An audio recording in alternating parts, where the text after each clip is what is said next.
Ano bang tulad ang sabi ni Kahol, um, ang lyrical division ay hindi grupo, no?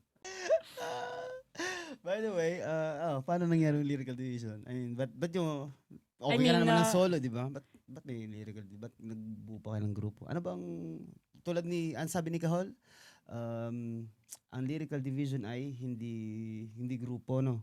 family, Fa family kami. Nagiging kuya din kami doon na kaya pamilya kasi may kulitan na kuya at bunso.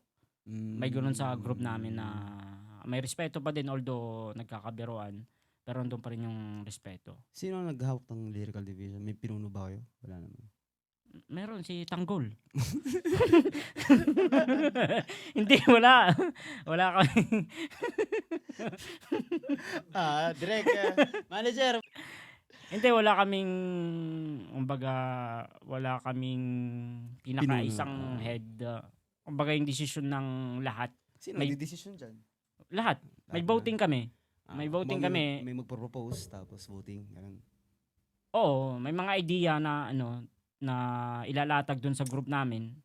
Kung payag yung iba o payag lahat, pwede naman pag-usapan yan eh. Pinagbotohan namin yung type ng beat. So, nag-send doon ng 3 beat.